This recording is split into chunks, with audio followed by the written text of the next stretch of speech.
कोटि कल्प जो अघ अति कीने, अंत काल हरि नाम ही लीने।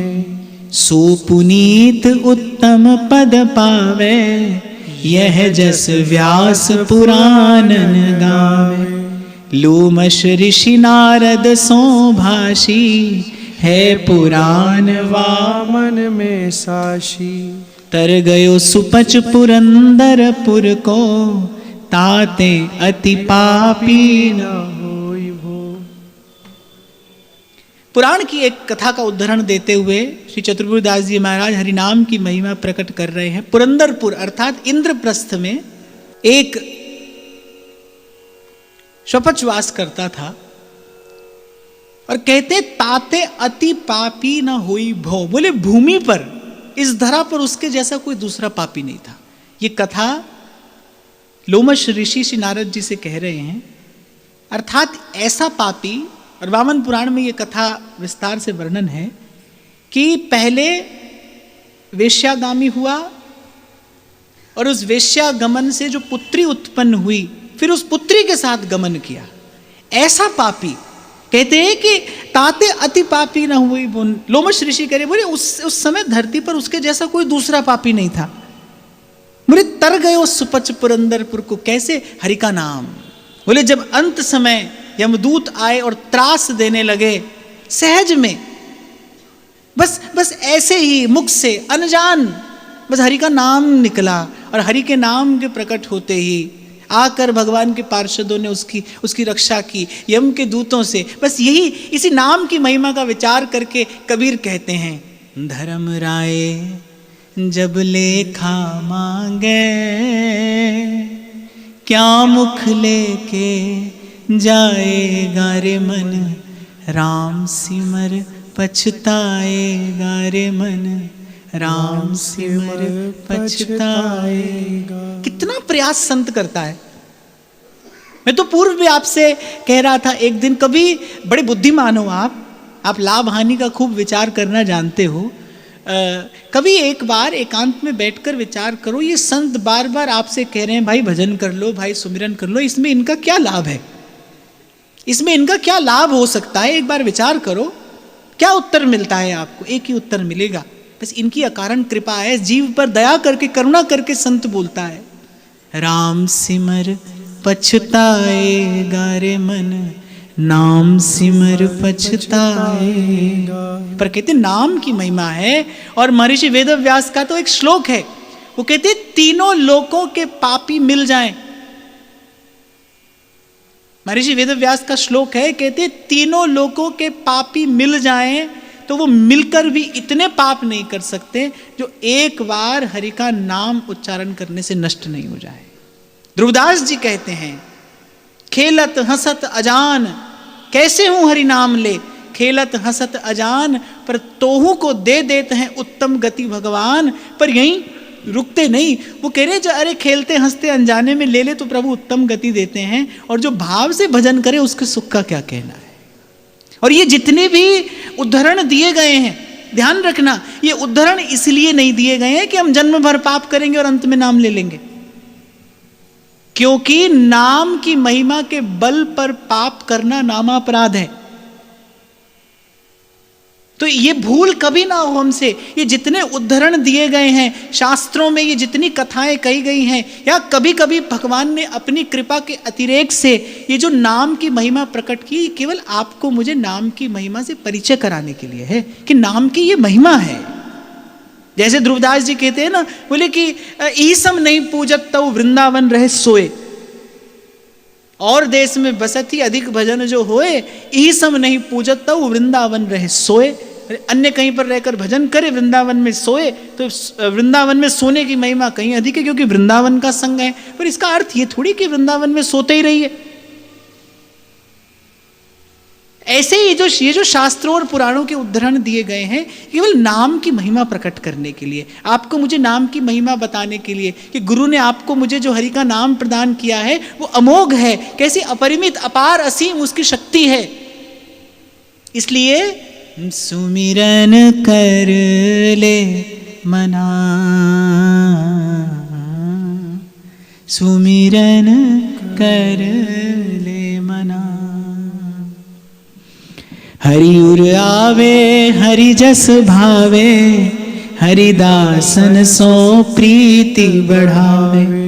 हरि चरणन भज और न ध्यावे, ताको जस हरि आपुन गावे। तभी तो कल मैं आपको कह रहा था, भैया को याद करते हुए बोल रहा था, वो कहते थे मुझे आपने बुलाया ये कर्म नहीं तो क्या है, और मेरा मर्तबा बढ़ाया ये कर्म नहीं तो क्या है। अपने सामने प्रभु लाकर बैठाते हैं, ये कृपा नहीं है तो और क्या है। और केवल कृपा नहीं, कृपा का अतिरेक है। जब कभी जीव को बोध होता है, देखो अंधकार क्या है कि तभी खबर पड़ती है जब प्रकाश का दर्शन हो जाए। और प्रकाश का मूल्य क्या है, प्रकाश की महिमा क्या है, ये वही जानता है जिसने कभी अंधकार का भी अनुभव किया हो। ऐसे ही इस संसार के कटु अनुभव के बाद जब गुरु की, संत की, सत्संग की कृपा से उस सच्चिदानंद प्रभु के स्वरूप का किंचित अनुभव होता है, तब जीव जानता है कि मुझे क्या मिला है, कि मुझे क्या मिल गया है। ये जो भक्तों ने अपना सर्वस्व न्यौछावर किया है, ये केवल एक कोरे शब्द नहीं है। किसी भावना के आवेश या आवेग में आकर उन्होंने नहीं कहा। रस खान कहते हैं, या लकुटी अरु कामरिया पे राज तिहूपुर को तज डारो। आठों सिद्धि नमो निधि को सुख, नंद की गाय चराए बिसारो।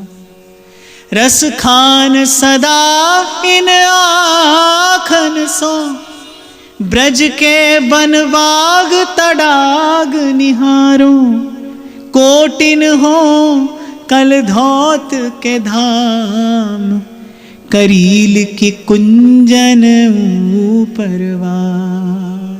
वो कह रहे या लकुटी, वो श्याम सुंदर के हाथ में वो जो टेढ़ा सा लकुट है, और कामरिया पे वो जो कारी कमरिया मैया ने बांध दिए गोचारण पर जाने से पूर्व, कह रहे या लकुटी और कामरिया पे राज तिहूपुर को तज डारो। इसलिए हमारे यहां संत कहते हैं, ये वृंदावन, ये रवि जातट, ये सतसंग न पाओ रे। मानुष तन वृंदा विपिन रसिकन संग विविरूप। हमारे व्यास जी तो कहते बोले गोपाल कहिए, गोपाल कहिए, गोपाल कहिए। अब सुनने वाला कहता है आगे क्या कहेंगे, अगली पंक्ति में फिर कहते बोले गोपाल कहिए, गोपाल कहिए, गोपाल कहिए। सार की बात यही है भाई, और गोपाल कहिए और बस सदा सुखी रहिए। हरि उर आवे हरि जस भावे, और हरि दासन सो प्रीत बढ़ावे। यहां कह रहे हृदय में प्रभु आए और प्रभु का यश भाए, भगवान की कथा मीठी लगे। ये कब होगा, जब हरिदासन सो प्रीति बढ़ावे, जब भगवान के भक्तों से अनुराग बढ़े। हरि चरणन भज और न ध्यावे, ताको जस हरि आपुन गावे। और इनकी वाणी की एक और विशेषता है कि प्रभु के चरणों की अनन्य प्रीति का दर्शन होता है। कुछ और नहीं, कहीं और नहीं, किसी अन्य भाव का आपको यहां पर लेश भी दिखाई ना पड़ेगा। केवल कृष्ण, केवल कृष्ण, केवल कृष्ण। और मुझे लगता है ये बिल्कुल शास्त्र सम्मत सिद्धांत है। सब पुराणों का सार श्रीमद् भागवत है, और श्रीमद् भागवत आज्ञा देती है एतेश चांस कला पुंसः कृष्णस्तु भगवान स्वयं। और भक्ति तो भगवान की जानी चाहिए, हो भी सकती है, भगवान की भक्ति संभव है। हरि बिन ब्राह्मण भयो सुपच सर, हरि भज स्वपच भयो सर्वोपर। विधि कुल कर्म न मन मह ध्यावे, हरि रट तन हरि कंठ लगावे। अब यहां से सिद्धांत का विचार आरंभ होता है। आज्ञा देते हैं, बोले जो प्रभु के चरणों का भक्त है, जो प्रभु के चरणों का आराधन करता है, कहते हैं हरि बिन ब्राह्मण भयो सुपच सर। ये बात भगवान अपने मुख से कहते, चारों वेदों का ज्ञाता ब्राह्मण हो, पर यदि मेरी भक्ति से हीन है तो बोले स्वपच है, अर्थात त्याज्य है। और दूसरी ओर हरिभज स्वपच भयो सर्वोपर, और दूसरी ओर कोई शपच है पर भगवान का भक्त है। भगवान तो कहते हैं चांडाल भी यदि मेरा भक्त हो तो तीर्थ को पवित्र करने वाला होता है। महिमा किसकी है? जाति पाति पूछे नहीं कोय, हरि को भजे सो हरि का होए, हरि को भजे सो हरि का हो। तहां जाति कुल नहीं विचार, कौन सो उत्तम कौन गंवार। सेवक जी महाराज कह रहे भैया सार भजन हरिवंश को। किसी भी कुल में जन्म हुआ हो। और फिर कबीर तो एक और बात कहते बोले जब लग नाता देह का तब लग भक्ति ना होए। वो तो कह रहे कामी क्रोधी लालची इन पे भक्ति ना होए, भक्ति करे कोई सूरमा जात बरन कुल खोए। और व्यास जी ने तो अपने जीवन में इसका ज्वलंत उदाहरण प्रस्तुत किया। रासलीला अनुकरण हो रहा था, प्रियालाल नृत्य की विविध भंगिमाओं से सबको आह्लादित आनंदित कर रहे हैं और बस वो नृत्य की गति लेते लेते श्री प्रियाजू के चरणों का नूपुर टूटकर गिर पड़ता है। और व्यास जी दर्शन कर रहे हैं और व्यास जी देखते हैं कि श्री प्रियाजू के चरणों का नूपुर टूटकर गिर पड़ा है। प्रियालाल की नृत्य गति में विक्षेप उत्पन्न हो जाएगा। इस रस में कहीं कुछ बिरस ना हो जाए, दौड़ कर जाते हैं और कुछ है नहीं, अपना जनेऊ तोड़कर श्री प्रियाजू के चरणों का नूपुर गूंथ कर श्री जी के चरणों में धारण कराते हैं। एक ब्राह्मण के लिए उसका ब्राह्मणत्व है, उसका यज्ञोपवीत। एक ब्राह्मण के लिए उसका धर्म है, उसका यज्ञोपवीत। 9 गुण तोर नूपुर गयो, अपना जनेऊ तोड़कर श्री प्रियाजू के चरणों का नूपुर गूंथ कर श्री जी के चरणों में निवेदन कर देते हैं। बाद में कोई पूछता है तो व्यास जी कहते हैं कि ये भार आज तक ढो रहे थे, आज श्री जी ने इसे भी अपने चरणों में स्वीकार करके हमारा जीवन, हमारा ब्राह्मणत्व सफल कर दिया। नहीं तो किसी काम का नहीं था। बोले आज तक इस भार को ढो रहे थे। हरि की भक्ति के बिना, हरि के भजन के बिना, भगवत प्रेम के बिना ये जाति कुल की जो भी उच्चता है, जो भी श्रेष्ठता है, मैंने कहा ना बोझ है भाई। चाहे वो बुद्धि का विलास हो, चाहे वो धन संपत्ति हो, पद प्रतिष्ठा हो, मान सम्मान हो। पर जैसे एक उदाहरण मैं आपको देता हूं ना, शून्य के आगे आप शून्य लगाते चले जाओ, 100 शून्य भी शून्य, 1000 शून्य भी शून्य, लाख शून्य भी शून्य। शून्य का मोल तो 1 से है, उसके आगे 1 है कि नहीं। ऐसे ही इस जीवन का जो मूल्य है वो तो भगवत प्रेम से है, भगवत भाव जीवन में है कि नहीं। विधि कुल कर्म न मन मह ध्यावे, हरि रट तन हरि कंठ लगाए। यहां आज्ञा देते हैं, बोले भगवान का भक्त कैसा हो? जो मन सा वाचा कर्मणा किसी भी अन्य साधन का स्पर्श न करे, किसी भी अन्य देवी देवता के द्वार पर झांके नहीं। जो हम भले बुरे सो तेरे, जो हम भले बुरे सो तेरे। और देव सब रंग बिखारी, और देव सब रंग बिखारी। त्यागे बहुजू अनेरे, जो हम भले बुरे सोते। सूरदास प्रभु तुम्हारी कृपा ते, सूरदास प्रभु तुम्हारी कृपा ते। पाए सुख जू घनेरे, जो हम भले बुरे सोते। और आज्ञा है ये एक सत्पुरुष की, भगवत प्राप्त महापुरुष की, अनन्य भगवत भक्त की आज्ञा है कि विधि कुल कर्म न मन में ध्यावे। जब तक आप श्री कृष्ण के चरणों तक नहीं पहुंचे तभी तक आपके कंधों पर इन कुल परंपराओं के निर्वहन का उत्तरदायित्व है। जब तक आप प्रभु के चरणों तक नहीं पहुंचे, जैसे ही जीव कृष्णाश्रित होता है, जैसे ही जीव भगवत चरणाश्रित होता है, सब बंधनों से विनिर्मुक्त हो जाता है, सब बंधनों से। फिर कोई उत्तरदायित्व नहीं है उसके कंधों पर। फिर तो महाराज कह रहे हैं बस हरि रटतन हरि कंठ लगावे, हरि को भजे सो हरि का होए। फिर तो मनसा वाचा कर्मणा ध्येय आराध्य उपास्य सेव्य भजनीय केवल केवल और केवल श्री कृष्ण है, श्री कृष्ण है, श्री कृष्ण है। बिशते पथ अरु मित्र होय हरि, धर्म अधर्म प्रसन्न सुजो हरि। तो लगी तो यह ग्रह कारागर, रागादिक चोरन को अति डर। तो लग बंध्यो मोह साकर करी, तो लगी विविध ताप मरी है जरी। श्याम चरण के शरण ही आवे, सब दुख फिर के सुख ही दिखावे। कहते बिशते पथ और मित्र होई अरि, धर्म अधर्म प्रसन्न सुजो हरि। ये अतिशयोक्तिपूर्ण वाक्य है कि बोले जिस पर भगवान प्रसन्न है वो अधर्म भी करे तो धर्म है। आप देखो महाराज युधिष्ठिर से श्री ठाकुर जी ने कहा ना बोल दो अश्वत्थामा मारा गया। महाराज युधिष्ठिर ने कहा कि भाई अब सारे संसार का राज्य मिले तो भी हम असत्य भाषण तो नहीं कर सकते। और भगवान ने कहा हमारी प्रसन्नता इसी में है, कह दीजिए। अंततः महाराज युधिष्ठिर ने प्रभु की प्रसन्नता का विचार करते हुए कहा, धर्मराज अपने अपने धर्म से अपने पद से च्युत नहीं हुए, धर्मराज धर्मराज ही रहे।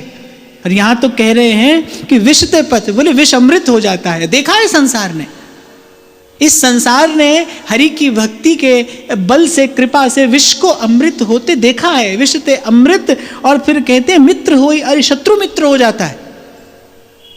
प्रभु की कृपा से क्या होता है इसकी कल्पना बुद्धि नहीं करती, कर ही नहीं सकती। मन बुद्धि प्रभु की कृपा शक्ति का स्पर्श नहीं कर सकते, उसकी महिमा का, उसके प्रसाद प्रताप का विचार नहीं कर सकते। और कहती तौलक तो यह ग्रह कारागर, और रागादिक चोरन को अतिडर। बोले तभी तक, जब तक जीव प्रभु के चरणाश्रित नहीं हुआ है तभी तक वो इस घर और संसार के इस कारागार में परतंत्र पड़ा है। और जब तक घर और गृहस्थ है तब तक तो भाई राग है, द्वेष है, शोक है, मोह है, चिंता है, सभी कुछ है। जब तक संसार से संबंध है तब तक क्रोध भी है, लोभ भी है, मोह भी है, चिंता भी है, अहंकार भी है, तब तक सब कुछ है।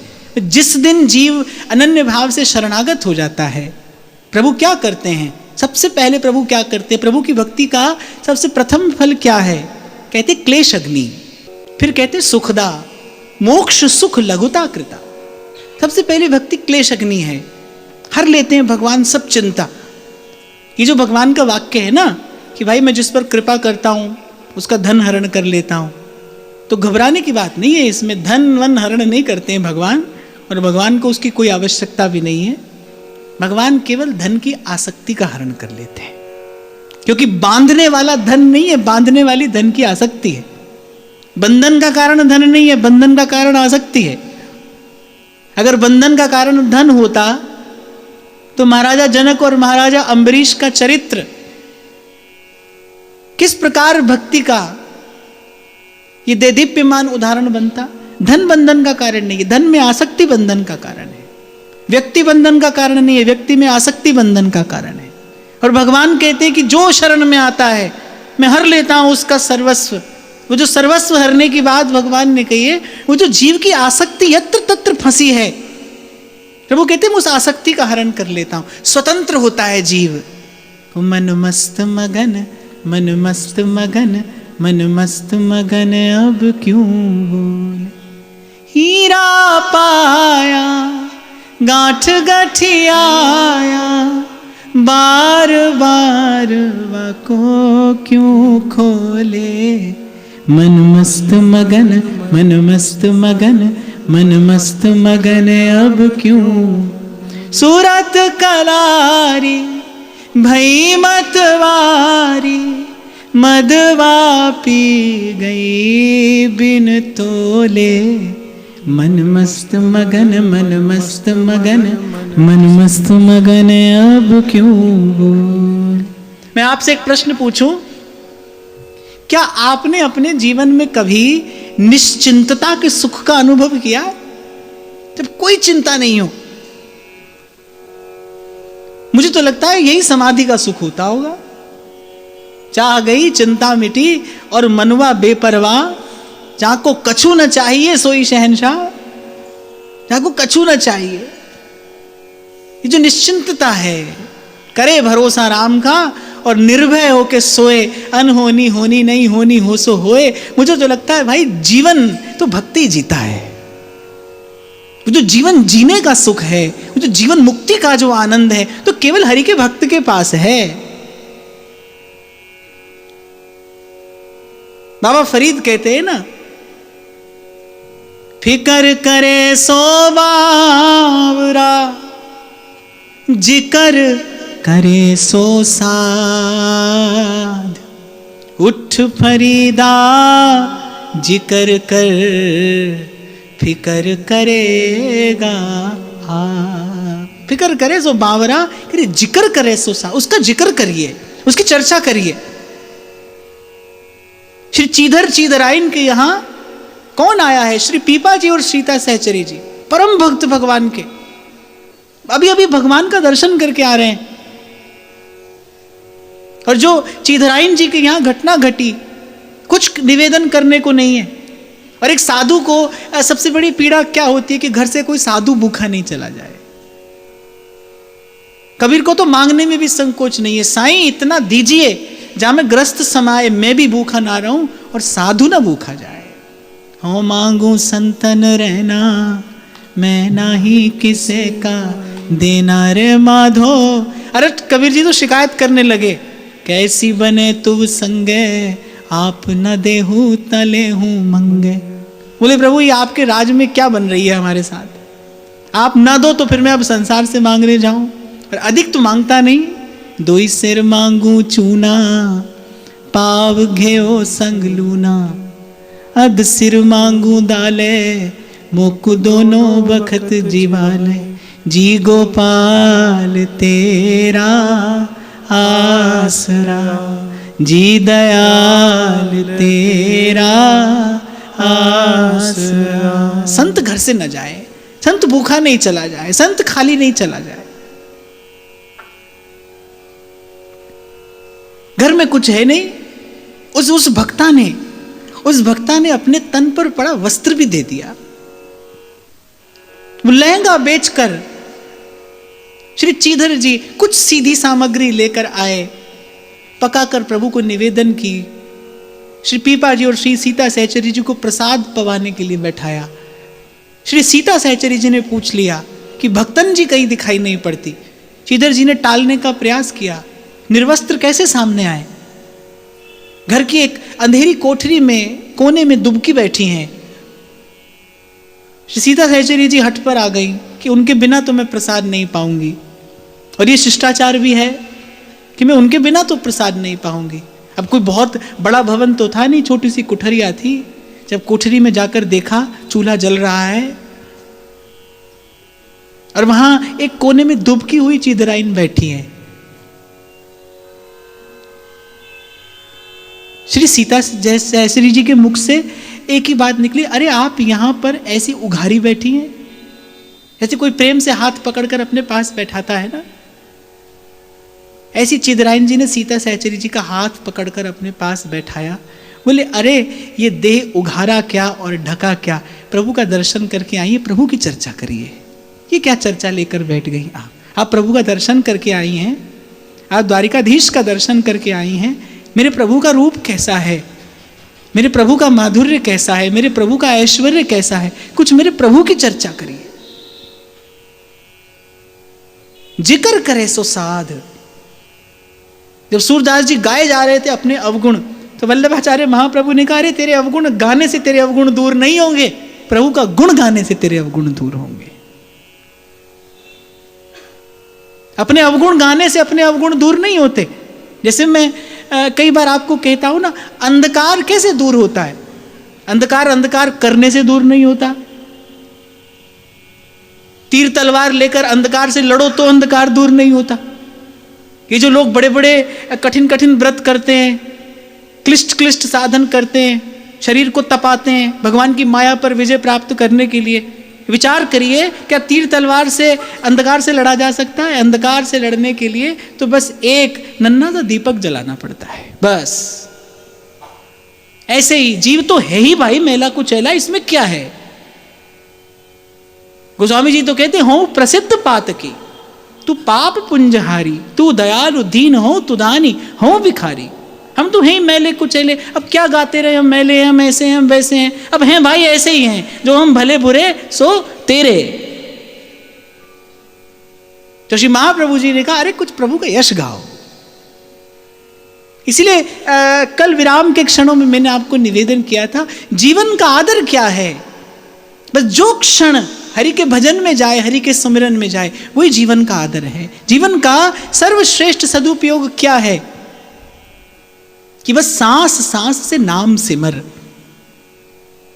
आपके भीतर वो प्रेम की ज्योति जल जाए, और आपके भीतर वो ज्योति जलते ही ये भीतर बाहर उजियारा होगा, और आपके हृदय से प्रस्फुटित, आपके हृदय से प्रसारित उस प्रकाश में जाने जाने कितने कितने पथिक मार्ग पा जाएंगे। घट घट मेरा साइया सूनी सेज न कोय, बलिहारी उस घट के जा घट पर घट हो। आप देखो एक संत आता है, एक संत आता है नौका बनकर इस भव सिंधु में, और असंख्य असंख्य कितने जीवों को भव से पार ले जाता है। एक संत आता है, सतरती सतरती स लोकांस तारयति, बोले आप तो तरता ही है, यानी कितनों को तार देता है। किस प्रकार? बस ऐसे ही करें कथा और अर्थ विचारे, आप तरे औरन को तारे।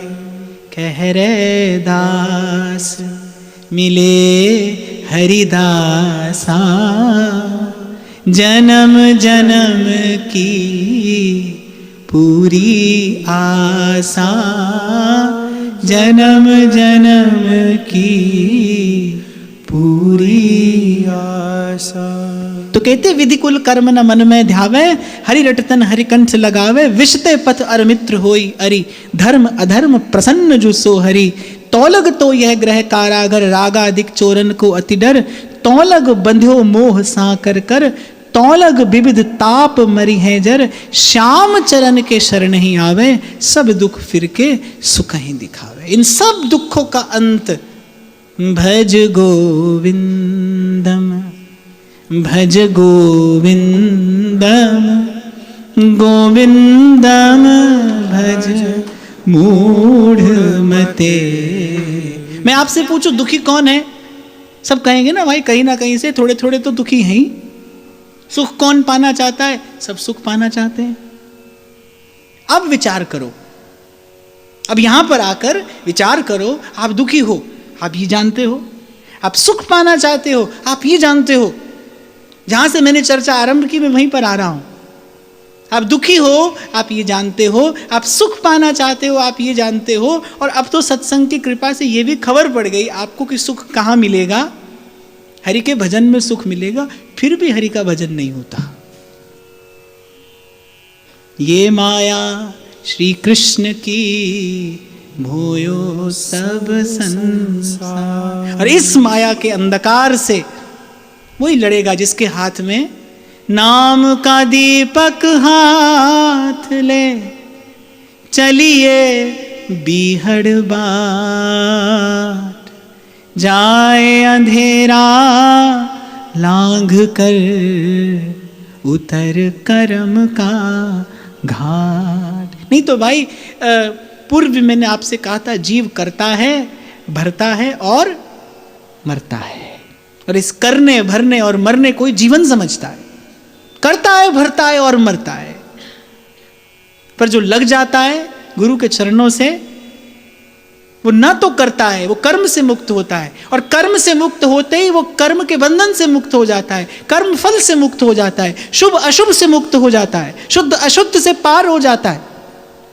जैसे ही करना छूटता है ऐसे ही भरना भी छूटता है। और वस्तुतः करना और भरना ही तो मरना है। बार बार करना और फिर उसका फल भरना। पहले कर्म करना फिर फल भुगतना। पहले इस संसार में आकर कर्म किया, फिर इसी संसार में आकर उस कर्म का फल भुगता। और पुनरपि जन्मम पुनरपि मरणम। तो जो जीव गुरु के चरणों से लगकर, जो जीव सत्संगति से लगकर जाग जाता है, वो न करता है, न भरता है, न मरता है। वो तो सीधे सीधे गुरु की कृपा से बस भव सिंधु तरता है। तब न करना है, न भरना है और न मरना है। बस नाम का दीपक हाथ ले चलिए बीहड़ बाट, और जाए अंधेरा लांघ कर उतर करम का घाट। नासा श्रवण नैन भटकावहि, आप कहीं जित तित धावहि। बहुत त्रियाजो पति न चावहि, हरि भजनन ते सुख ही दिखावहि। कहते प्रत्येक इंद्रिय जो है वो जीव को भटका रही है। आप देखो, आंख से जीव भटकता है, कान से जीव भटकता है। आंख से भटकने के कितने उदाहरण शास्त्रों में हैं। कुछ अनुचित देख लिया, भोग का संस्कार मन में पड़ा। कुछ लोग कहते हैं ना, बोले भोग लीजिए फंसिए मत। ऐसा होता नहीं भाई। ऐसे कुछ सिद्धांत प्रचलित हैं। बोले तेन त्यक्तेन भुंजिथा, विषय का भोग करिए लेकिन विषय में फंसिए मत। विषय का भोग करके फंसना ना फंसना तो छोड़िए, विषय का चिंतन करने से भी व्यक्ति फंसता है। विषय का चिंतन करने से भी विषय का संस्कार पड़ता है। और मेरा तो छोटा सा अनुभव ये कहता है कि विषय के भोग से इतना प्रगाढ़ बंधन नहीं होता जितना विषय के चिंतन से होता है। क्योंकि भोग थोड़ी देर के लिए भोग सकते हैं आप, चाहे भी, तो आपके पास सामर्थ्य नहीं है बहुत देर तक किसी भोग को भोगने की। वो रसना का सुख हो, वो स्पर्श का सुख हो, कितना भोजन कर लेंगे भाई? कितना भी सुस्वादु भोजन क्यों ना हो, कितना कर लेंगे आप? अधिक कर लेंगे, बहुत अधिक कर लेंगे, पर कितना? रुक जाना पड़ेगा ना कहीं। ऐसे ही शरीर का, विषय का कोई भी भोग हो, उसकी एक सीमा है।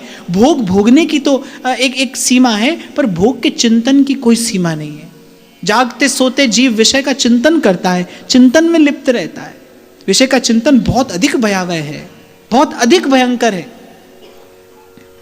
तो कहते हैं कि ये नाशा श्रवण नयन भटकावहि, नेत्र भटकाते हैं, कान भटकाते हैं। इसीलिए तो भक्त लोग कहते हैं, ये आँख मेरी लाडले राहा रावरी हेरत रहे, ये मेरी रसना चात की रस घन तुम्हें टेरत रहे। दर्शन करिए प्रभु का बार बार, दिन में कई कई बार नाम जपिए, प्रभु की लीला का श्रवण करिए।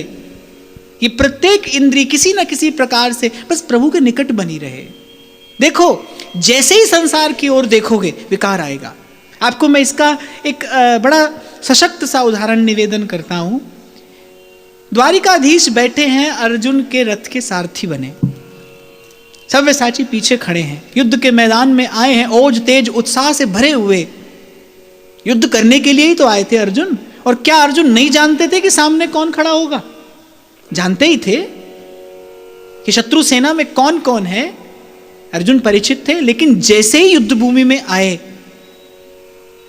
तो अर्जुन ने श्री कृष्ण से कहा कि केशव, मेरा रथ रण क्षेत्र के मध्य में ले चलिए। भगवान ले गए, और जैसे ही भगवान ने कहा देखो पार्थ सामने, अर्जुन श्री कृष्ण की ओर देख रहे थे। जैसे ही कहा पार्थ देखो सामने, और जैसे ही अर्जुन की दृष्टि श्री कृष्ण से हटी और सामने उस शत्रु सेना पर पड़ी, अर्जुन विचलित हो गए। संत चिंतन करते हैं इस घटना का कि जब तक जीव की दृष्टि प्रभु पर है, आपके मार्ग में कोई बाधा नहीं है, कोई अवरोध नहीं है। वजूदे खार क्या है? बस गुल से नजरों का फिसल जाना। आंख भले दो हो पर दृष्टि तो एक है ना। या तो फूल दिखाई पड़ेगा या कांटा, कांटा हो तो फूल नहीं है, फूल हो तो कांटा नहीं है। कह रहे जीव की दृष्टि प्रभु पर रहे, वो बड़े से बड़े अवरोध को भी पार कर जाता है। जैसे ही भगवान से दृष्टि हटी, अर्जुन व्याकुल हो गए, विचलित हो गए। और वो व्याकुलता भी कैसी, अर्जुन का सारा शौर्य, सारा पराक्रम पसीने में बह गया, गांडीव हाथ से छूट गया, कैसी दशा अर्जुन की हुई, निस्तेज हो गए अर्जुन, गिर पड़े, धनुष हाथ से छूट गया। ये सब किस लिए हुआ? प्रभु से दृष्टि हटकर संसार पर गई। और आपकी और मेरी दृष्टि तो है ही संसार पर, सुख का द्वार तो हमने ही बंद किया है। अब भाई जब तक आंख है तब तक देखना तो पड़ेगा। चयन आपका है, आप संसार देखते हैं, आप जगत को देखते हैं, या जगत में छिपे जगन्नाथ को देखते हैं। और ये जितनी भी कर्मेंद्रियां, ज्ञानेंद्रियां और मन है, ये सर्वत्र भगवत दर्शन करने लगे। इस विराम के क्षण में एक सूत्र आपको निवेदन कर रहा हूं, ये सर्वत्र भगवत दर्शन करने लगे, इसकी एक ही विधि है, मैं सेवक सचराचर रूप राशि भगवन। सेवा करिए, सबकी सेवा। मैं सेवक सचराचर रूप राशि भगवंत। कण कण में आपको प्रभु की सत्ता की अनुभूति होने लगे। देखो, ये संसार किसी का नहीं है, किसी का हुआ नहीं, किसी का होगा नहीं, रहना भी इसी संसार में है।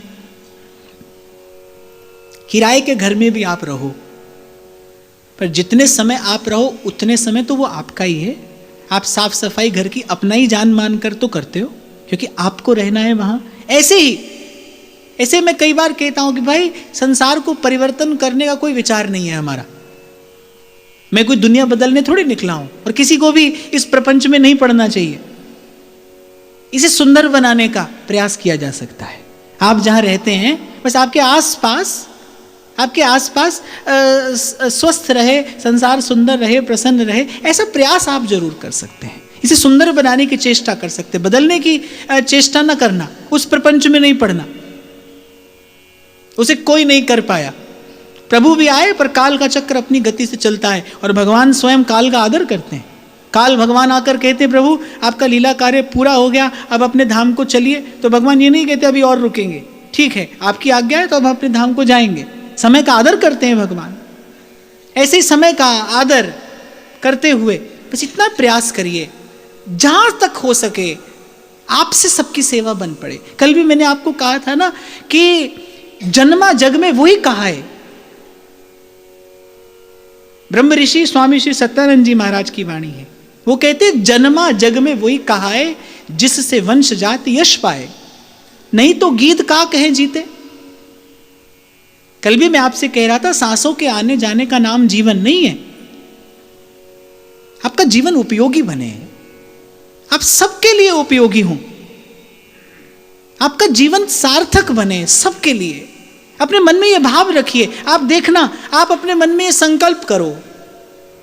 हमारा ऋग्वेद कहता है, वेद की ऋचा कहती है, मैं मनो शिव संकल्पमस्तु।